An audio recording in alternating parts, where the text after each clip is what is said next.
하나님의 말씀은 히브리서 8장 1절을 읽겠습니다. 지금 우리가 하는 말의 요점은 이러한 대제사장이 우리에게 있다는 것이라. 그는 하늘들에서 지극히 크신 이의 보좌 우편에 앉으셨었으니. 신구약 연결고리 히브리서 원전 강해, 오늘은 8장입니다. 새 언약의 대제사장이라는 제목으로 말씀을 나누겠습니다. 새 언약의 대제사장, 밋밋하죠? 근데 이게 내용을 알고 보면 가슴 뛰는 일입니다. 그죠? 우리가 죄인이라는 걸 알면은 대제사장이 있다? 그럼 우리 죄를 해결받을 수 있겠구나. 또 새 언약이라면 먼저 언약이 있었나 보다. 근데 새 걸 주셨다는 거구나. 누구에게 주셨을까? 바로 이제 우리 성도들에게. 그래서 새 언약은 옛 언약의 상대적인 말입니다. 옛 언약은 하나님이 아브라함과 맺은 언약이시죠. 아브라함이 이삭을 바치려고 할 때 이때야 내가 나를 믿는 줄 알겠다 하면서 이제 그때 약속해 주신 말씀이 이 씨가 하늘의 별과 같이 또 바다의 모래같이 그렇게 되리라 하는 말씀을 주셨습니다. 그리고 아브라함의 자손들을 이방 땅에 보내서 400년간 종살이하고 있다가 거기서 많은 재물을 가지고 이제 가나안 땅에 들어오게 하리라. 그래서 그 약속을 주셨는데 그 약속이 이제 결국 안 이루어진 거예요. 그래서 이것을 이제 우리에게 주신 겁니다. 근데 여기 보니까 지금 우리가 하는 말의 요점은 이러한 대제사장이 우리에게 있다는 것이라. 그러니까 결국 히브리서에서 쭉 지금 7장까지 나온 내용은 요점이 뭐냐면 우리에게 지금 대제사장이 계시다는 거예요. 이러한 대제사장은 어떤 대제사장일까요? 첫째, 죽지 않고, 그죠? 레이지파가 아니고 영원이라는 말을 썼는데 영원, 에이스톤 아이오나, 에이스톤 아이오나의 그 대제사장이다. 에이스톤 아이오나. 이거를 이제 우리말 번역은 영원. 이건 에이스는 뭐뭐 동안 이라고 볼 수 있고, 톤은 그, 이거는 한 시대, 한 시대를 아이온이라고 하고, 형용사는 아이오니오스라고 하는데, 이거는 우리말 번역은 전부가 영원이라고 번역했어요. 근데 원래의 의미는 한 시대입니다. 그러니까 앞으로 올 한 시대, 천년왕국이죠. 천년왕국에서 대제사장이 있고, 또 우리들은 제사장들이 되고, 그런 것인데, 여기 1절에 보면요, 그는 하늘들에서 지극히 크신 이의 보좌의 우편에 앉으셨었으니, 이런 말이에요. 물론 우리말 번역에는 어떻게 되어 있어요? 하늘에 앉았다고 하니까 의심할 여지 없이 지금 예수님이 셋째 안에 계시잖아, 이 말을 하는 줄 안단 말이에요. 그죠? 근데 성경은 그렇게 안 기록되어 있어요. 뭐라고 기록되냐면 하늘들에 지극히 크신 이 아버지 하나님의 보좌에 앉으신 적이 있다는 거예요. 거기 이제 앉으셨었으니, 이 말은 헬라어에는 아오리스트라는 시상이 있습니다. 과거의 한순간에 있었던 일을 기록할 때, 그러니까 예수님이 하늘들의 아버지 보좌에 앉으신 적이 잠깐 있었다는 거예요. 그게 무슨 말일까요? 그럼 우리가 이제 아버지가 지금 어디 계십니까? 성경에서 말하는 모든 하나님 아버지는 하늘들에 계시다고 되어 있어요. 물론 셋째 하늘에도 계시지만 성경 기록으로 남긴 것은 하늘들에 계신 아버지. 주기도문을 할 때도 하늘들에 계신 우리 아버지여 하면서 기도하라고 하는 거예요. 근데 그러니까 이 우주 가운데 하나님 보좌가 있는데, 아버지 보좌가 있는데 거기에 예수님이 잠깐 앉았다는 거예요. 언제 앉으셨을까요? 예? 네, 그렇죠. 예수님이 죽으셨다가 부활하시고 40일 동안을 하늘들의 보좌에 앉으셨던 거예요. 그러니까 세상 사람들은 예수님을 못 만났죠. 예수님 보여주신 사람만 일부만 봤어요. 그죠? 한 500명 정도 잠깐 보이고, 주로 예수님은 사도들하고만 만나셨어. 왜 그러냐면 다른 사람은 알아보지 못한단 말이에요. 영의 몸을 입고 있는 거니까 그분이 특별히 비춰주지 않냐면 알아볼 수가 없는 분이니까. 그래서 그분이 있는 것은 부활하셔가지고 땅에 걸어다신 것이 아니라 하늘들에 계신 분이에요. 물론 모습은 가끔 땅에도 서 계셨겠지만은 그냥 근본적으로 그분은 하늘들에 계셨다. 참 놀랍지 않습니까? 그러니까 예수님은 부활해서 하늘들에 40일 동안 계셨다가 올라가셨으니까 히브리서 4장 14절에 하늘들을 꿰뚫고 지나가신 대제사장이다. 이렇게 히브리서 기자는 말씀하고 있는 것이죠. 사도행전 1장 3절에 볼까요? 그가 고난받으신 후에 또한 그들에게 많은 확실한 증거로 친히 살아계심을 나타내사 40일 동안을 그들에게 보이시며 하나님 나라의 일들을 말씀하시니라. 이것이 하늘들에 계시면서 이렇게 사도들을 만나신 것을 기록하고 있다는 겁니다. 에베소서 2장 6절에도 하늘들이라는 말이 나와요. 함께 일으키사 그리스도 예수 안에서 하늘들에 함께 앉히셨으니. 그러니까 에베소 교회는 이방인 성도들이 교회예요. 그죠? 이방인들은 바로 예수님이 죽으시고 부활하실 때 하늘들에 함께 앉으셨다는 거예요. 근데 이 부분도 우리말 번역에 보면 우리를 하늘에 앉히셨다. 우리는 비록 이 땅에 살고 있지만 우리의 시민권은 저 하늘에 있다. 그렇게 알고 있는데 사실 그게 아니란 말이에요. 하늘들에 앉혀놓았다는 거예요. 우리. 그래서 성경에서 보면 에베소서나 골로새서 빌립보서에 보면 하늘들에 있는 자와 땅에 있는 자들이 구분된단 말이죠. 그죠? 유대인 성도들과 이방인 성도들. 그래서 에베소 교회 성도들은 이방인 성도들이기 때문에 하늘들에 앉혀놨다고 되어 있어요. 그죠? 에베소 2장 6절에. 히브리서 4장 14절에 그러므로 우리에게 큰 대제사장이 계시니 하늘들을 관통하시니 곧 하나님의 그 아들 예수시라. 신앙 고백을 굳게 잡을지어다. 그러니까 히브리서 4장 14절도 하늘들을 뚫고 지나가신. 그러니까 그분이 오실 때는 어떻게 오시죠? 셋째 하늘에서 하늘들을 뚫고 오셔. 하늘들을 뚫고 하늘들 가운데 공중에 있는 거예요. 그죠? 공중으로 오시는데 공중에 있다가 바로 셋째 하늘로 가신 분이 똑같이 그 모습대로 이제 오실 것입니다. 예수님에 대해서 다시 설명하는데 2절 볼까요? 그는 그 성소들의 사역자 곧 참 장막의 사역자시라. 이 장막은 주께서 세우셨던 것이요 곧 사람이 세운 것이 아니니라. 이 장막이라는 것은 여기서는 성소, 성전, 지성소까지를 포함하는데 이 참된 성소에 지성소에 거기 계셨는데 거기 사역자라는 거예요. 근데 하늘들에 있잖아요. 공중에 있는 거죠. 요한복음 2장 19절에 예수께서 대답하여 이르시되 너희가 이 성전을 헐라 내가 사흘 동안에 일으키리라. 그러면 언제 하늘들에 있는 장막을 세우셨을까? 바로 예수님이 죽으시고 사흘 만에 부활하실 때 바로 그 성전, 하늘들에 있는 성전, 성막을 이루셨다는 것입니다. 마태복음 16장 18절에도 그 하시겠다는 결심이 나와요. 그러면 하늘들에 있는 성전이 무엇인가라는 것을 마태복음 16장 18절에 보면 알 수 있습니다.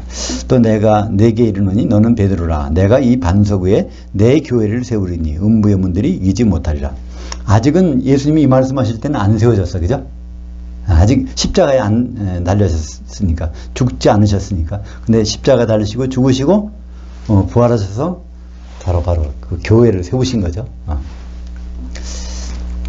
에베소서 1장 23절 교회는 그의 몸이니 만물 가운데서 만물을 충만하게 하시는 이의 충만함이니라. 그러니까 교회는 예수님의 몸이 되는 것이죠. 그러니까 우리가 예수님의 몸을 얼마든지 만들 수가 있어. 그죠? 우리가 지체로서 그분의 하나로 모이게 되면 예수님 몸을 이루게 되는 것이죠. 근데 여기서 만물이라는 단어가 모든 것이라는 단어입니다. 헬라어는 파스라고 그래서. 근데 여기 모든 것. 에베소 교회가 보낸 편지거든요. 에베소 교회의 모든 것은 누구일까요? 에베소 교회 성도들에게 편지한다고 그러는데 거기에는 모든 성도들을 가리키는 거잖아요. 그래서 모든 성도들 가운데서 모든 성도들을 충만하게 하시는 분. 거기 모이는 모든 성도들에게 충만하게. 두세 사람이 내 모인 곳에 내가 함께 있겠다. 바로 성령이 예수 이름으로 오셔서 그곳에 있는 것을 나타내고 있습니다. 3절입니다. 대제사장마다 예물들과 제물들을 드림을 위하여 세운 자니 그러므로 그도 무엇인가 드릴 것이 있어야 할지니라. 제사장은요, 첫째 의무가 제사를 드리는 거예요. 제사는 하나님께 나아갈 때 제물 갖고 나가는 거예요. 예물이나 제물을. 그러니까 예수님도 똑같은 소지라는 거예요. 그 땅에 있는 제사장들은 사람 대신에 짐승을 그죠? 피를 내서 가져가지 않습니까? 근데 예수님도 그렇게 해야 되는데 예수님은 땅에 있는 거 가지고 할 수가 없어. 그래서 어떤 방법을 취하셨죠? 자기 자신이 제물이 되셔서 그걸 들고 들어가신 거죠. 그걸 십자가에 6월절 날 십자가의 어린 양으로 되셔서 자기를 바치신 것을 말씀하고 있습니다. 그것이 이제 에베소서 5장 2절에 나옵니다. 그리스도께서 우리를 사랑하사 우리를 위하여 자신을 버리사 향기로운 제물과 희생 제물로 하나님께 드리신 것 같이 너희도 사랑 가운데서 행하라. 예수님이 희생 제물, 향기로운 희생 제물로 해서 한번 제사를 드렸다는 거예요. 자기 몸으로. 그래서 우리도 그렇게 하라는 거예요. 근데 우리는 어떻게 그렇게 할 수 있을까요? 우리도 예수님 몸을 만들어서 드리는 거예요. 근데 어떻게 드릴 수 있죠? 서로 사랑하면은 한 몸이 되는 거예요. 그죠? 그 사랑이라는 것은 아가페 사랑으로 사랑해야 되니까. 그죠? 아가페 사랑은 성령을 통한 사랑. 그러니까 성령이 충만한 곳에서는 성령이 하나 되게 하심이 이루어지잖아요. 그죠? 그러니까 그런 몸으로 되는 것이 바로 하나님 앞에서 우리가 드릴 예배라는 거죠. 그래서 이 6월절 날 십자가에 달리신 그 사건이 무슨 사건이냐면 6월절 어린 양을 제물로 바치신 사건이란 말이에요. 그죠? 그것을 요한복음 19장 30절에 예수께서 신포도주를 받으신 후에 이르시되 다 이루어졌다 하시고 머리를 숙이니 영이 떠나가시니라. 이것은 신포도주를 마시면 이게 무엇이 성립됐다는 거예요? 6월절이 이루어졌다는 거예요. 6월절 어린 양을 제물로 드렸다는 뜻이잖아요. 이 말씀이 있기 전에 누가복음 22장 16절에 그 말씀이 있어요. 최후의 만찬 하시면서 내가 너희에게 이르노니 이 6월절이 하나님 나라에서 이루기까지 다시 먹지 아니하리라. 그래서 16절에는 먹지 아니하리라 라고 되어 있는데 18절에 보면 이 포도나무에서 난 것을 먹지 아니하리라. 그러니까 포도나무에서 난 것이 최후의 만찬 후에 예수님 입으로 들어가는 순간에는 하나님의 통치 가운데서 뭐가 이루어져요? 6월절이 이루어졌다는 거예요. 6월절 제사가 완성됐다는 것을 알라는 거예요. 그러니까 제자들은 이제 그걸 몰랐겠죠? 나중에 이제 죽으시고 부활하시고 성령을 보내주셨을 때 이걸 깨달았을 거예요. 예수님이 최후의 만찬에서 왜 그 말씀하셨나 내가 포도나무에서 나온 것을 입에 들어가는 순간에 6월절이 이루어졌다는 것을 알았는 거예요. 그러니까 제자들은 나중에 그것을 깨달았을 것입니다. 그래서 우리는 뭐를 할 수 있습니까? 이것으로 예수님은 단번에 제사를 끝내셨어. 더 이상 이런 제사가 필요 없어요. 그죠? 예수님이 제물이 완전하시니까 완전한 제사를 드리시는 거란 말이에요. 그래서 우리가 계속 드려야 되는 제사는 다른 거 적당히 드려서는 하나님이 만족을 못해요. 그죠? 소 몇십 마리, 양 몇백 마리 드려갖고 못해. 오직 뭐로 만족하세요? 예수님으로 만족하세요. 그러니까 우리가 드리는 예배, 제사는 다 예수님 몸으로 하나님께 드려지는 거예요. 그럼 어떻게? 우리가 드리는 방법은 예수님 몸이 되는 수밖에 없어요. 그래서 로마서 12장 1절에 너희 몸들을 하나님이 기뻐하시는 한 산 제물, 한 몸을 만들어 하나님께 드리는 것. 이것이 바로 합당한 제사고 예배니라. 예배의 그 정의를 분명히 말씀해 주시는데 로마서 12장 1절은 엉뚱한 용도로 쓰이잖아요. 여전도의 헌신예배, 남전도의 헌신예배, 무슨 헌신예배 할 때마다 로마서 12장 1절 가지고 내 몸을 드립니다. 우리 몸을 나의 시간을 드립니다. 그러면서 막 이제 우리가 헌신하겠습니다. 막 그러는데 그건 그런 용도가 아니란 말이에요. 몸들을 한 산 제물로 하나님께 드리는 거. 그러니까 여러 몸이 따로따로 있다면 그건 아무 제물이 아니란 말이에요. 그죠? 제물이 될 수도 없고. 근데 오직 한 살아있는 제물이 될 때 그때 하나님은 그걸 받으신다는 것입니다. 4절을 보겠습니다. 예수께서 만일 땅에 계셨더라면 제사장이 되지 아니하셨을 것이니 이는 율법을 따라 예물들을 드리는 제사장들이 있습니다. 5절 그들이 섬기는 것은 하늘들에 속한 것들의 모형과 그림자라 모세가 장막을 지으려 할 때 지시하심을 얻음과 같으니 이르시되 삼가 모든 것들을 그 산에서 보이시던 그 본을 따라 지으라 하셨느니라. 그러니까 성막을 짓고 출애굽기 20장에 보면 성막을 짓고 거기서 그대 방식대로 제사를 지내게 돼 있는데 그 모든 것들은 뭐를 보고 있다고요? 하늘들에 있는 것을 본따서 했단 말이에요. 그죠? 그러니까 그때 그 여호와 하나님께서 하늘들에서 그걸 보여주신 것 같아. 그걸 보여주는데 그것을 모양을 따라서 이제 땅에서 그런 제사를 드렸는데, 그러니까 땅에 있는 제사는 어디까지나 그 모형이란 말이에요. 그림자란 말이죠. 그래서 출애굽기 25장 40절에 있는 말씀을 히브리서 기자는 인용해서 이 말씀 하시는 것입니다. 출애굽기 25장 40절, 너는 삼가 이 산에서 내게 보인 양식대로 할지니라. 이 산은 어느 산인가요? 시내산, 그죠? 시내산에 올라가서 그 40일 동안 거기 있으면서 하나님이 설계도를 보여주셨어. 그러니까 그대로 이제 땅에다 만들어 놓고 했는데, 이 땅의 것은 하나의 그림자예요. 위가 진짜고. 근데 그 위에 예수님이 거기 있으셨고, 근본적으로 그것이 이제 교회로 완성되는 것입니다. 그러니까 성막 자체는 결국은 교회의 모습을 나타내는 거죠. 6절입니다. 그러나 이제 그는 더 아름다운 직분을 얻으셨으니 그는 더 좋은 약속으로 세우신 더 좋은 언약의 중보자시라. 여기서 이제 더 좋은 약속, 언약이 나오는데, 이것이 바로 아브라함에게 약속하셨던 그 가나안 땅으로 자손들이 가는 그것보다는 바로 예수님을 통해서 우리가 결국 어디죠? 새 예루살렘으로 가는 그 약속으로 바꿔주신 것입니다. 디모데전서 2장 5절, 하나님은 한 분이시오 또 하나님과 사람 사이의 중보자도 한 분이시니 곧 사람이신 그리스도 예수라. 예수님이 중간에서 중보자가 되셔서 그 일을 해내신 것입니다.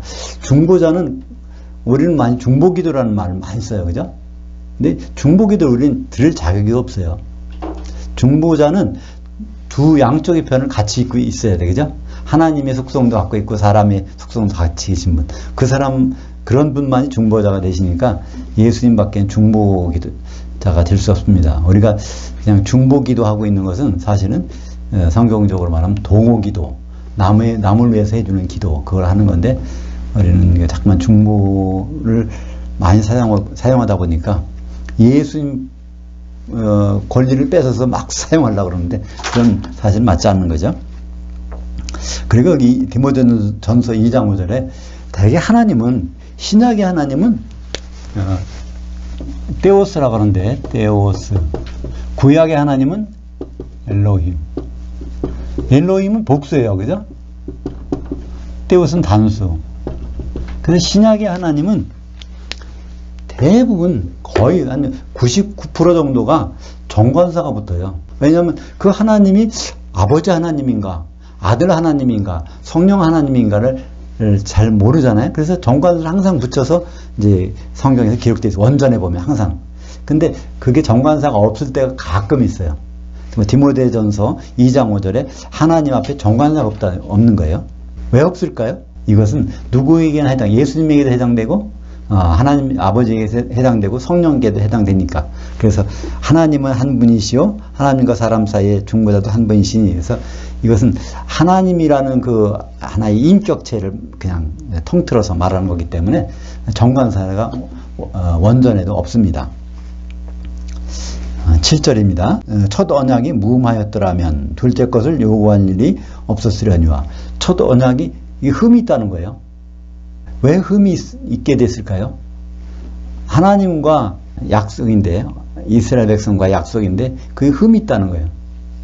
그것은 계약이 성립이 안 되는 것은 누구 한쪽이 지키지 않으면 그러니까 결국 안 이루어지잖아요.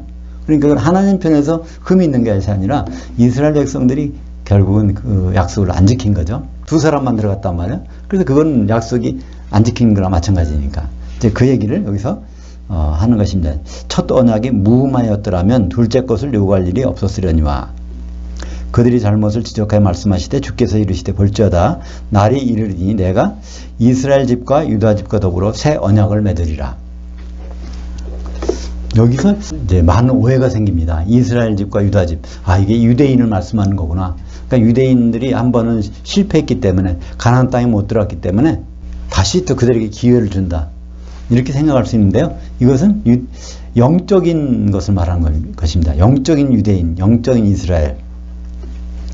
왜냐하면 구약 성경은 전부가 다 예수님 안에서 나타난 일을 미리 그림자로 보여주신 것이죠. 요한복음 5장 39절에 있는 것처럼.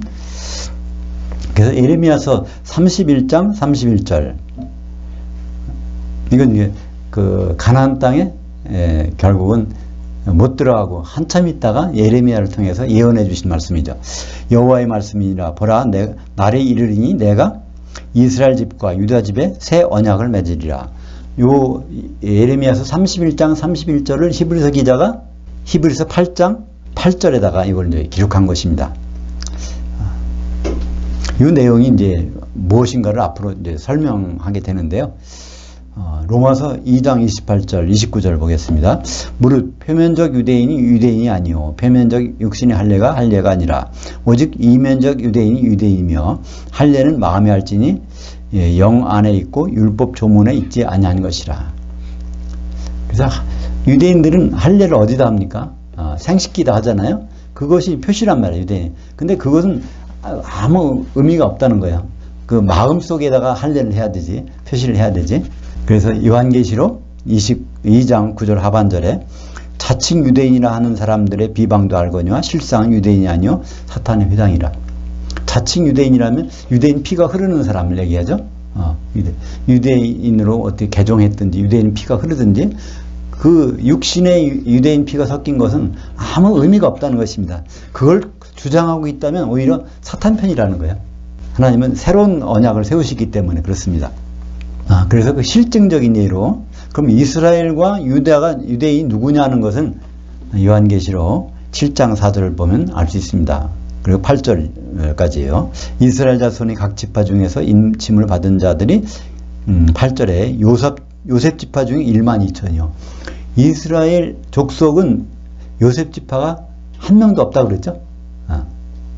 그러니까 이스라엘 야곱의 12아들 중에서 레위 지파를 빼면은 레위 지파는 이제 기업이 없으니까 11지파 중에서 이제 그 지파를 구성하게 되는데 요셉 지파의 아들이 에브라임과 므낫세를 야곱이 이스라엘이 자기한테 입적시켜서 자기 아들을 삼았어요. 그러니까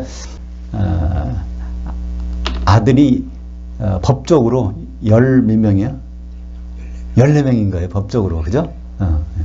근데 요셉은 그러니까 거기 이름에서 빠졌고 레위도 거기에서 빠졌으니까 12지파가 되는 것이죠. 그러면 요한계시록에서 나오는 이스라엘 12지파면서 거긴 분명히 육적인 이스라엘 12지파가 들어가야 되는데 요셉 지파가 등장한단 말이에요. 그죠? 그리고 이 육적인 이스라엘 지파 중에서 가장 강성했던 지파가 어떤 지파입니까? 에브라임 지파거든요. 여호수아가 그 지파에 있으니까 그 지파 이름도 없어요. 거기에는. 물론 단 지파 이름도 없지만. 그래서 이스라엘 12지파는 요셉 지파가 포함된 지파, 그러니까 영적인 이스라엘, 영적인 유대인이라는 것을 알 수 있습니다. 9절입니다. 또 주께서 이르시되 이 언약은 내가 그들이 열조의 손을 잡고 애굽 땅에서 인도해 내던 날에 그들과 맺은 언약과 같이 아니하도다. 그들은 내 언약이 안에 머물러 있지 아니하므로 내가 그들을 돌보지 아니하였노라. 그러니까 하나님은 아브라함에게 약속하셨어요. 그죠? 근데 출애굽할 때 나올 때 그들에게 시내산에서 바로 그들과 약속하셨단 말이에요. 가나안 땅까지 내 계명을 제대로 지키면 가나안 땅까지 이제 들어간다. 그런데 그거를 그들은 안 지켰습니다. 10절 보겠습니다. 또 주께서 이르시되 그날 후에 내가 이스라엘 집과 맺을 언약은 이것이니, 이것은 영적 이스라엘이겠죠. 앞으로 이제 언약이니까 내 법들을 그들의 생각 속에 그들의 마음 위에 이것을 기록하리라. 나는 그들에게 하나님이 되고 그들은 내게 백성이 되리라. 이 말씀들은 예레미야서 31장 32절 33절에 나온 말씀입니다. 그대로 있어요. 예레미야서 31장 32절 33절 볼까요?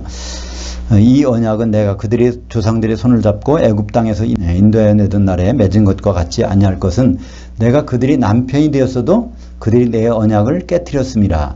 여호와의 말씀이라. 그러나 그날 후에 내가 이스라엘 집과 맺을 언약은 이러하니 곧 내가 나의 법을 그들 속에 두며 그들의 마음을 기록하여 나는 그들의 하나님이 되고 그들은 내 백성이 될 것이라. 여호와의 말씀이라. 그 법을 마음속에 속에 둔다는 거예요. 여기서 속이라는 말은 케레브라고 해서 내장, 창자, 아주 깊은 곳, 뜻합니다. 근데 이 속이라는 단어를 단수로 썼어요. 그들은 복수고, 이거 케레브라는 속은 단수를 썼어요. 그 무엇일까요? 그들이 하나가 되는 그 속의 중심에다가 그걸 새기겠다는 겁니다. 그 언약을. 에스겔서 36장 27절은 이 부분을 좀 세밀하게 보여줍니다. 또 내 영을 너희 속에 두어. 그러니까 예레미야서는 그 법을 그러니까 너희 속에 중심에다가 모이는 한가운데 두겠다고 그랬는데 그것이 에스겔서에서는 바로 영이라고 되어 있어요. 성령을 그 중심에 두겠다는 거예요. 성령이 어디에 있는가 그걸 우리가 생각해 보면 알 수 있습니다. 바로 지금 교회에 있죠. 뒤에 보면 예레미야 에스겔서 36장 27절 내 영을 너희 속에 두어 너희로 내 윤례를 행하게 하리니 너희가 내 규례를 지켜 행할지라. 28절 내가 너희 조상들에게 준 그 땅에서 너희가 거주하면서 내 백성이 되고 나는 너희 하나님이 되리라. 근데 이 땅이 이제 어느 땅이냐 그건 요한계시록에 보면은 새 땅이라는 걸 알 수 있습니다. 그죠? 새하늘과 새 땅. 그러니까 결국은 새 예루살렘에서 이것이 완전히 이루어지는 것이죠. 그러니까 이런 것이 이루어지려면 결국은 사람이 육신을 벗어야 되는 거예요. 그죠? 육신의 속에다가 어떤 건 표시해봤자 그건 아무 효과가 없잖아요. 이건 좀 적당하지 않은 비율일지 몰라도 각주구검이란 말 있죠. 그죠? 각주구검. 이게 이제 배를 타고 가다가 보도를 잊어버렸어. 그랬더니 거기다가 잊어버린 데다 그 나룻배 한가운데다가 막 표시를 해놨단 말이에요. 그래서 이제 육지에 도착해가지고 이제 그걸 찾을 수 있는 도구를 가지고 다시 찾아보려고 하는데 이건 배에다 표시해놨으니까 찾을 수가 없죠. 그죠? 그 마찬가지로 우리 몸에다가 육신인 데다가 약속해봤자 이거는 육신이 없어지면 다 없어질 거 아니에요. 하나님과 맺은 약속을 우리 육신의 몸을 가지고 약속해봤자 우리 육신은 결국 어떻게 돼요? 흙으로 들어갈 거예요. 그러니까 어디다 해야 될까요? 우리의 영과 혼에 해야 되겠죠. 그죠? 우리의 영과 혼은 끝까지 가게 되니까. 그래서 고린도전서 3장 16절에 너희가 하나님의 성전인 것과 하나님의 성령이 너희 안에 계시는 것을 알지 못하느냐. 거기 구약에서는 케레브 중심에 있다고 그랬는데 신약에 와서는 바로 너희 한가운데 그것이 바로 성전이 되고 교회가 된다는 것을 알 수 있습니다. 그래서 성경을 이해할 때 하나님의 약속을 이해할 때 우리는 이 한 가지 사실을 인식하지 않으면 도저히 인식이 안 돼요. 그것이 바로 고린도전서 15장 44절입니다. 혼의 몸으로 심고 영의 몸으로 다시 살아나나니 혼의 몸이 있은즉 또 영의 몸이 있느니라. 그러니까 우리가 하나님의 약속, 성경을 다 보면서 이것이 어떻게 이루어질까? 이것을 우리 육신에 있는 상황에서 이루어지는 것을 기대했다가는 아무 의미가 없어요. 그죠? 하나님 복을 주신다고 그러는데 왜 복을 받지 못하고 난 죽어야 되나? 그죠? 하나님 왜 이렇게 아픔 가운데서 이런 문제 가운데서 내가 이 세상을 마감해야 되나? 하나님 앞에서 억울함을 토로할 필요가 없어요. 왜냐하면 하나님은 우리의 이런 혼의 몸이라는 것은 혼이 들어가 살고 있는 몸이 이 육신의 몸을 가리키는 거죠. 근데 하나님 반드시 영의 몸을 놓고서 약속하셨단 말이에요. 그러니까 우리가 예수님 만난 것도 영의 몸이지 혼의 몸은 아니란 말이에요. 근데 우리는 다 대부분 혼의 몸의 상태에서 예수님 만날 걸 생각해. 그러다 보니까 지상제 이름을 생각하는 거예요. 그죠? 예수님 오신대. 그럼 지상제 이름 어디서 만날까? 이렇게 생각하는 거죠. 우리는 육신의 눈으로는 예수님을 볼 수가 없습니다. 바로 영의 몸을 입고서 그때가 올 수 있는 건데, 그래서 모든 사람은요, 모든 성도들은 결국은 영의 몸을 입고서 주님을 만나게 됩니다. 그것이 어디 나오죠? 고린도전서 15장 51절. 보라, 내가 너희에게 비밀을 말하노니 우리가 다 잠잘 것이 아니요 마지막 나팔에 순식간에 홀연히 다 변화되리니. 어떻게? 영의 몸으로. 그러니까 영의 몸으로 변화됐으니까 영의 몸으로 변화되는 그런 상태에서 예수님이 지상에 내려오실 필요가 없고 우리도 지상에 있을 필요가 없어요. 그죠? 지상에 뭐 하겠어요. 그죠? 요한계시록 21장 3절입니다. 내가 들으니 보좌에서 큰 음성이 나서 이르되 보라, 하나님의 장막이 그 사람들과 함께 있으며 하나님이 그들과 함께 계시리니 그들은 하나님의 백성이 되고 하나님은 그 친히 그들과 함께 계셔서. 요한계시록 21장 전에는 요한계시록 20장이 있습니다. 요한계시록 20장 마지막에는 뭐가 나오죠? 백보자 심판이 나오거든요. 요한계시록 20장 11절에 보면 바로 백보자 심판 열리기 전에 하늘과 땅이 온데간데 없어요. 다 없어지고 나서 백보자 심판이 열리는 거예요. 그래서 생명책 이름 있는 사람은 이제 따로 모아서 들어가는 것이 하나님의 장막인데, 이름 없는 사람은 불못에 던져지는 거죠. 이 사건이 있은 다음에 21장 3절이 나오는 것입니다. 그래서 하나님의 장막이 바로 새 예루살렘 성이죠. 거기에 그 정관사가 붙었어요. 그 사람들은 누굴까요? 아무 사람이 아니에요. 그죠? 백보자 심판대에서 불못에 들어가지 않고 이제 하나님의 백성으로 택함을 받던 사람들. 거기엔 누가 포함될까요? 분명히 구약의 언약의 백성들이 다 포함됩니다. 그죠? 구약 성도들, 신약 성도들, 또 예수님 복음을 듣지 못해서 음부에 가 있다가 어떻게 생명책에 이름이 있어가지고 또 들어오는 사람들. 그래서 세 가운데에서 나오는 사람들, 바다와 사망과 음부에서. 바다는 예수 믿었는데 기름이 준비 안 돼서 1000년 동안 불섞인 유리바다에 들어가 있다가 거기서 나온 사람들. 또 사망은 예수 믿고 죽어있는 상태, 아브라함 같은 사람들. 그죠? 또 음부는 구원받지 못해서, 그러니까 예수를 믿지 않아서 음부에서 있는 사람들. 그러니까 누가복음 16장 19절 이하에 나오는 그 음부에서 고통 중에 자기 형제들이 제발 이곳에 오지 않게 해달라는 그 음부, 거기 있던 사람들. 이제 그 사람 중에서 생명책에 이름이 있어서 다행히 나온 사람들이 이제 하나님의 백성으로 거기 들어오게 됩니다. 그래서 이 언약이 완성되는 거죠. 그러나 그 언약 중에서 특별한 사람이 있어요. 같은 요한계시록 21장 7절 볼까요? 이기는 자는 이것들을 상속으로 받으리라. 나는 그의 하나님이 되고 그는 내 아들이 되리라. 하나님 백성이 있는가 하면 하나님의 아들이 있어요. 아들이라는 뜻은 뭘까요? 상속자죠. 그죠? 하나님의 성전에 같이 기둥이 되고 같이 구성되는 그런 사람. 이들은 바로 천년왕국에서 왕노릇하던 사람들입니다. 백보자 심판대에서는 심판관 노릇하던 사람들이고, 그들은 하나님 백성이 머무르는 것이 아니라 하나님의 아들이 된다는 거예요. 그죠? 상속자가 된다는 것입니다. 그래서 새 예루살렘의 내용에 보면 그 두 부류가 다 달리 구분되어 있어요.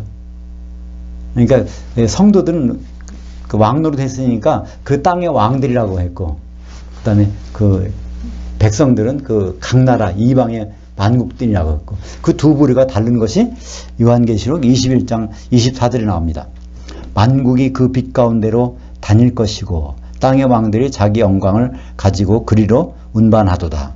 이게 시제가 현재와 미래가 있는데 이것을 우리말 번역에서는 엉뚱하게 거꾸로 놨어요. 그죠? 그러니까 무슨 말인지 몰라. 이게 도대체 무슨 말인지. 그죠? 그걸 제대로 보면 만국이라는 건 하나님 백성들. 그러니까 불못에 안 들어가고 구원받은 사람들이 그 빛 가운데로 다닐 거예요. 그 성전 안에서, 그 새 예루살렘 성 안에서 다닐 것이고, 미래예요. 이제 다니게 되는데, 근데 그들이 들어오기 전에 뭐가 있어요? 현재 땅의 왕들, 이기는 성도들은 자기 영광을 가지고 그리로 운반하도다. 그러니까 운반하는, 지탱한다는 얘기예요. 성전, 새 예루살렘 성의 그 돌들이 되고 성벽이 되고 성전의 기둥이 돼서 그거를 지탱하고 있는 것이 바로 땅의 왕들, 성도들, 이기는 자들이 새 예루살렘 성에서 그렇게 하고 있을 때, 이제 그걸 하고 있으면 나중에 만국 백성들이 이제 들어오는 것입니다. 그 백성들은 다시 심판을 안 받아요. 그죠? 마지막 심판이 백보자 심판이니까 더 이상 받을 필요가 없어요. 그래서 11절부터 13절까지 보겠습니다. 또 각각 자기 나라 사람과 각각 자기 형제를 가리켜 이르기를 주를 알라 하지 아니할 것은 그들이 작은 자부터 큰 자까지 다 나를 알미라. 12절 내가 그들의 불의들을 긍휼히 여기고 그들의 죄들을 다시 기억하지 아니하리라 하셨느니라. 새 언약이라 말씀하셨으니 첫 것은 낡은 것으로 만드셨으니 낡아지고 쾌하는 것은 없어져 가는 것이니라. 그 예레미야서 31장 34절 그 내용을 여기다가 옮겨가지고 얘기한 것입니다. 그것이 결국은 마지막에 가서 새 예루살렘 성을 보면 그렇게 된다는 거죠. 그때 가서는 그들이 다 죄가 있었지만 다 해결받은 사람들.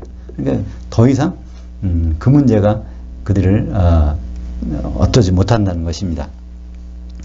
오늘 결론입니다.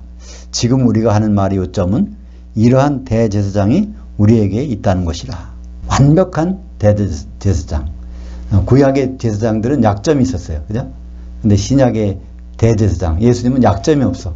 그리고 적어도 한 시대 동안, 천년왕국이죠. 그 다음에는 세세토록.